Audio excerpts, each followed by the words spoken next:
कर्म कर्म करतेति त्रिविध कर्म संग्रह। कर्म के तीन हेतु है, करण, कर्म तथा कर्ता। इन तीनों के सहयोग से कर्म पूरा होता है। जिन साधनों से कर्ता कर्म करता है उन क्रिया करने के साधनों इंद्रियों आदि को करण कहते हैं। खाना पीना, उठना बैठना, चलना फिरना, आना जाना आदि जो क्रियाएं की जाती हैं, चेष्टाएं की जाती हैं, उनको कर्म कहते हैं। करण और क्रिया से अपना संबंध जोड़कर कर्म करने वाले को कर्ता कहते हैं। इस प्रकार इन तीनों के मिलने से ही कर्म बनता है। भगवान को यहाँ खास बात ये बतानी है कि कर्म संग्रह कैसे होता है, कर्म बांधने वाला कैसे होता है। कर्म बंधने के तीन हेतु बताते हुए भगवान का लक्ष्य मूल हेतु कर्ता को बताने में है, क्योंकि कर्म संग्रह का खास संबंध कर्ता से है। यदि कर्तापन न हो तो कर्म संग्रह नहीं होता। कर्मों के कर्म फल देने के लिए नहीं होते, निष्काम होने से वो क्रिया मात्र होते, केवल क्रिया मात्र होते हैं।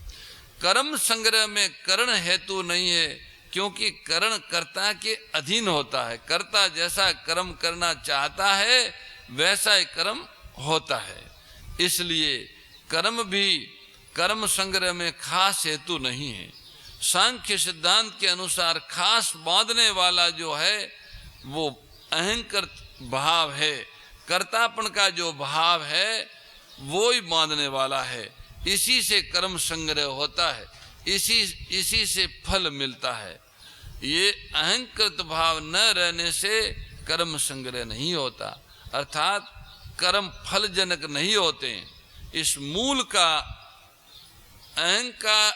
अहंकृत भाव का जो ज्ञान कराने के लिए ही भगवान ने करण और कर्म को पहले रखकर कर्ता को कर्म संग्रह के पास में रखा है, जिससे ये ख्याल में आ जाए कि बांधने वाला कर्ता ही है, न करण बांधने वाले हैं न कर्म बांधने वाले। मानी क्रिया भी नहीं बांध सकती और करण भी नहीं बांध सकते। जैसे कोई आदमी लेखक है तो लेखक लेखनी, कागज, टेबल वगैरह ये सब करण है, उसमें हाथ भी एक करण है, आंख भी एक करण है, मन भी एक करण है, और उनसे जो चेष्टाएं होती है वो क्रिया है। पर ये क्रिया और करण तभी ये दोनों मिलके किसी आत्मा को बांध नहीं सकते। आत्मा कैसे बनती है? जब कोई इसके पीछे कर्ता हो। कर्ता ही कर्मों के फलों को भोगता बनता है। अगर कर्ता न हो तो कर्म फल बांधने वाले नहीं होते हैं, और ये कर्तापन ये झूठा है, इसलिए इसका त्याग किया जा सकता है। सांख्य योग में कर्तापन के त्याग की बात है। अर्जुन ने ज्ञान योग और कर्म योग का तत्व जानने की इच्छा प्रकट की, इसलिए भगवान ने 12वें श्लोक तक कर्म योग का वर्णन किया। फिर भगवान ने ज्ञान योग की दृष्टि से कर्मों का विवेचन करते हुए पहले कर्मों की सिद्धि के लिए 5 हेतु बताए। उसी बात को अब एक दूसरे ढंग से कर्म प्रेरणा और कर्म संग्रह के रूप में बताए। जब मनुष्य के अंदर अहंकार और ममता रहती है तब ज्ञाता ज्ञान ज्ञेय रूप त्रिपुटी से कर्म प्रेरणा, कर्म करने में प्रवृत्ति होती है। मैं अमुक कार्य करूंगा तो मेरे को अमुक फल मिलेगा। कर्म प्रेरणा होने से कर्म संग्रह, पाप और पुण्य का संग्रह हो जाता है। वे पाप और पुण्य कर्म कैसे होते हैं ये आगे 20वें श्लोक में भगवान विस्तार पूर्वक बताएंगे। अभी तो गुणातीत होने के उद्देश्य से आगे के श्लोक से त्रिगुणात्मक पदार्थों का प्रकरण भगवान आरंभ करते हैं। प्रकृति और प्रकृति का जो कार्य है गुण, उनसे आत्मा अतीत है, इसका अनुभव कराने के लिए भगवान 18वें अध्याय के 19वें श्लोक का व्याख्यान प्रारंभ करते हैं। ज्ञानम कर्म च कर्ता च त्रिदेव गुण भेदत। गुणों का विवेचन करने वाले शास्त्रों में गुणों के भेद से ज्ञान और कर्म तथा कर्ता तीन तीन प्रकार से ही बताए गए हैं, उनको भी तुम यथार्थ रूप से सुनो। जिस शास्त्रों में गुणों के संबंध से प्रत्येक पदार्थ के भिन्न भिन्न भेदों की गणना की गई है, उसी शास्त्र के अनुसार मैं तुम्हें ज्ञान कर्म तथा कर्ता के भेद बताता हूँ। ज्ञानम कर्मम च कर्ता च त्रिदेव गुण भेदत। पीछे के श्लोक में भगवान ने कर्म की प्रेरणा होने में तीन हेतु बताए तथा तीन हेतु कर्म के बनने में बताए। इस प्रकार कर्म संग्रह होने तक में भी कुल 6 बातें बताई।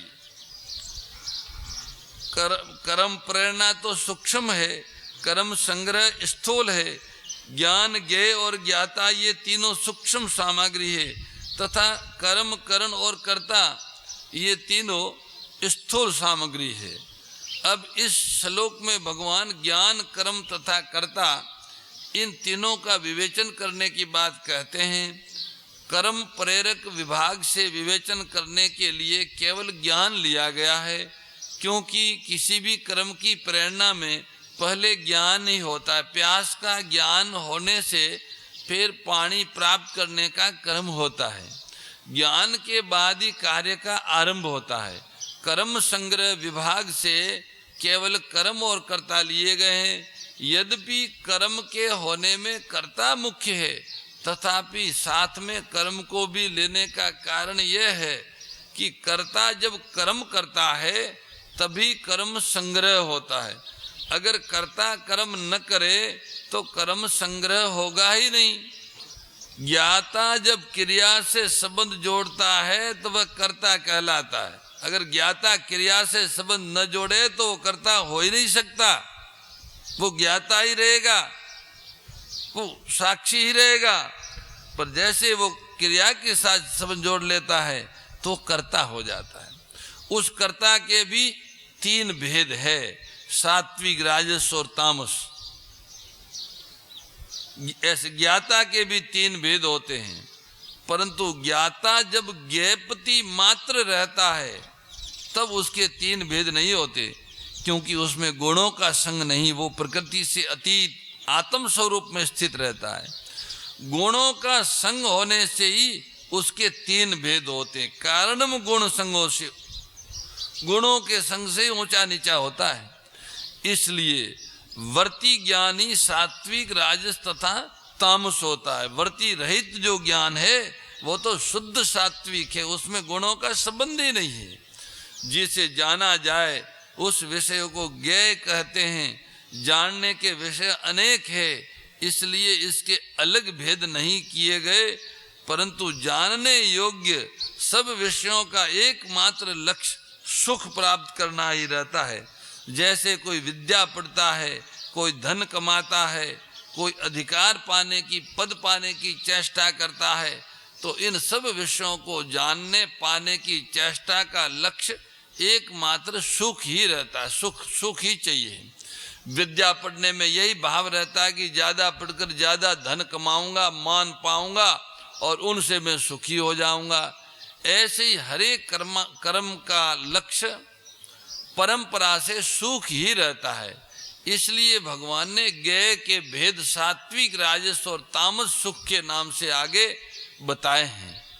ऐसे ही भगवान ने करण के भी 3 भेद नहीं किए, क्योंकि इंद्रियों आदि जितने भी करण है वे सब साधन मात्र है, इसलिए उनके 3 भेद नहीं होते। परंतु इन सभी करणों में बुद्धि की प्रधानता है, क्योंकि मनुष्य करणों से जो कुछ भी काम करता है उसको वह बुद्धि पूर्वक विचार पूर्वक करता है। इसलिए भगवान ने करण के 3 भेद सात्विक राजस और तामस बुद्धि के नाम से आगे बताए हैं। बुद्धि को दृढ़ता से रखने में धरती बुद्धि की सहायक बनती है। ज्ञान योग की साधना में भगवान ने 2 जगह बुद्धि के साथ धरती शब्द भी दिया है। इससे ये मालूम देता है कि ज्ञान मार्ग में बुद्धि के साथ धरती की विशेष आवश्यकता, धारणा शक्ति की। धरती मानी धारणा शक्ति। इसलिए भगवान ने धरती के भी तीन भेद बताए। त्रिदेव शब्द में यह भाव है कि ये भेद तीन, सात्विक, राजस और तामस, तीन प्रकार के होते हैं। कम और ज्यादा नहीं होते, न दो होते हैं न चार होते हैं। कारण कि सतोगुण, रजोगुण, तमोगुण ये तीन गुण प्रकृति से उत्पन्न हुए। सत्वम रजस्तम इति गुणा प्रकृति संभवा। इसलिए इन तीनों गुणों को लेकर तीन ही भेद होते हैं। यथावत गुण संख्यान शास्त्र में इस विषय का जैसा वर्णन हुआ है वैसा का वैसा तो मैं सुना रहा हूँ। अपनी तरफ से कुछ कम या अधिक करके नहीं सुना रहा हूँ। शरणु, इस विषय को ध्यान से सुनो। कारण कि सात्विक, राजस और तामस, इन तीनों में से सात्विक चीजें तो कर्मों से संबंध विच्छेद करके परमात्मा का बोध कराने वाली है, राजस चीजें जन्म मरण देने वाली है और तामस चीजें पतन करने वाली है, नरकों और नीच योनि में ले जाने वाली है। इसलिए इनका वर्णन सुनकर सात्विक चीजों को ग्रहण तथा राजस तामस चीजों का त्याग करना चाहिए। तानी, इन ज्ञान आदि का तुम्हारे स्वरूप के साथ कोई संबंध नहीं है। तुम्हारा स्वरूप तो सदा निर्लेप है। अपि इनके भेद को जानने की भी बड़ी भारी आवश्यकता है, क्योंकि इनको ठीक तरह से जानने पर यश नाहं करतो भावो न हंति न निबध्यते, इस श्लोक का ठीक अनुभव हो जाएगा और स्वरूप का बोध हो जाएगा। वास्तव में आत्म स्वरूप से हम कुछ भी नहीं कर सकते हैं, कुछ भी नहीं कर सकते हैं। अब भगवान सात ज्ञानों का वर्णन कर रहे हैं। सात्विक, राजस और तामस तीन प्रकार के ज्ञान होते हैं।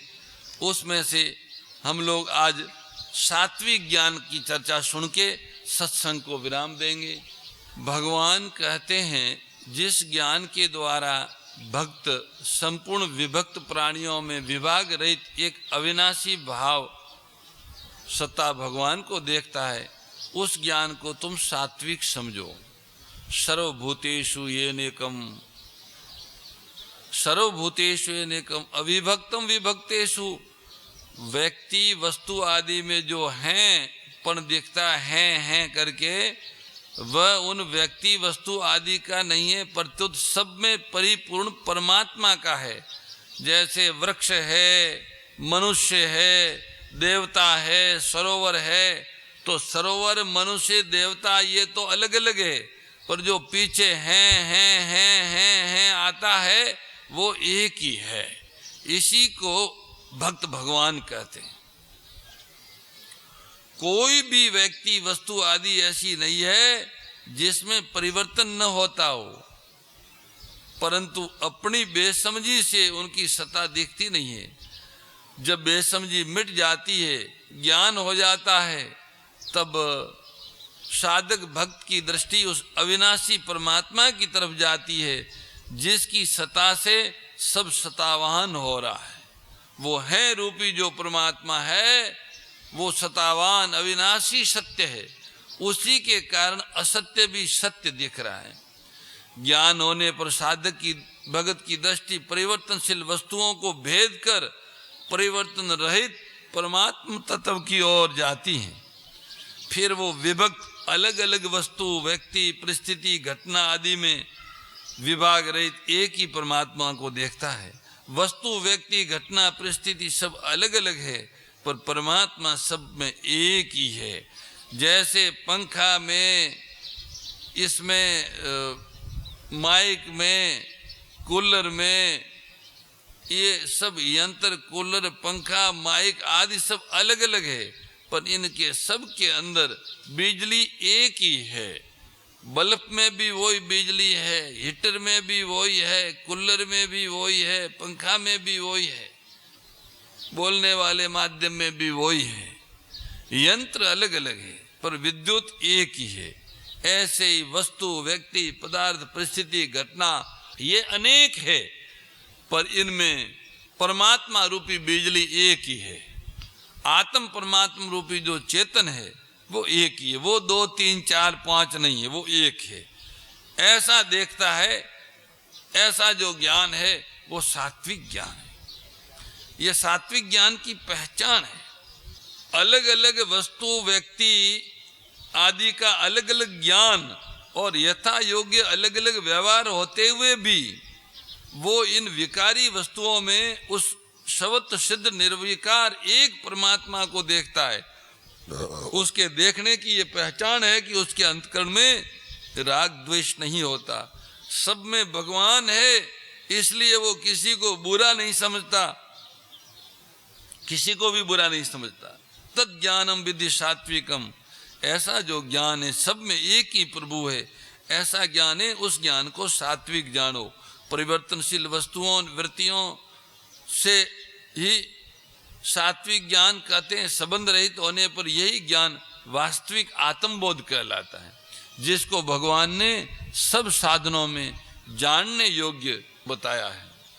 संसार ज्ञान इंद्रियों से होता है, संसार का ज्ञान इंद्रियों से होता है, इंद्रियों का ज्ञान बुद्धि से होता है, बुद्धि का ज्ञान मैंपन से होता है, और वह मैं, बुद्धि, इंद्रियों और विषय इन तीनों को जानता है, परंतु उस मैं का भी एक प्रकाशक है जिसमें मैं का भी भान नहीं होता।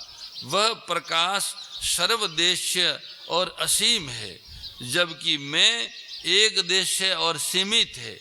इस प्रकाश जैसे मैं का भान होता है, वैसे ही तू, ये और वह का भी भान होता है। वह प्रकाश किसी का भी विषय नहीं है, वास्तव में वो प्रकाश निर्गुण है, परंतु व्यक्ति विशेष में रहने वाला होने से उसे सात्विक ज्ञान कहते हैं। राग द्वेष विदारिणी कारिणी मोद सदा, ओ मैया कारिणी मोद सदा। भव भय हारिणी तारिणी, भव भय हारिणी तारिणी, परमानंद प्रदा। ओम जय भगवद्गीते। आसुर भाव विनाशिनी नाशिनी तमरजनी, ओ मैया नाशिनी तमरजनी। दैवी सद्गुणदायिनी, दैवी सद्गुणदायिनी, हरि रसिका सजनी। ओम जय भगवद्गीते। परम श्रद्धेय गौरीशी स्वामी श्री दत्त शरणानंद जी महाराज की प्रेरणा व मार्गदर्शन में विश्व के सबसे बड़े गौ सेवा संस्थान श्री गोधाम महातीर्थ पथमेड़ा द्वारा संरक्षित लाखों बीमार, विकलांग, वृद्ध एवं अशक्त गोवंश वेद लक्षणा गोमाता की सेवा के साथ साथ भारतीय गोवंश का संरक्षण, संपोषण, संवर्धन एवं उनसे प्राप्त पंचगव्यों का परिष्करण व विनियोग करना, घर घर गोपालन, गो अभ्यारण्य, घास चारा उत्पादन हेतु गोचर भूमि का विकास, गोपालन लोक संस्कृति के पुनर्जागरण हेतु वेद लक्षणा गो महिमा का प्रचार प्रसार करना तथा गोपालक किसानों के स्वावलंबन हेतु गो कृषि अन्न एवं गो दुग्धान का गुणवत्ता युक्त बाजार तैयार करना श्री गोधाम महातीर्थ का पावन उद्देश्य है। आप सभी दानदाता श्री गोधाम महातीर्थ पथमेड़ा द्वारा संचालित गो सेवा महाअभियान में बढ़ चढ़कर सहयोग कर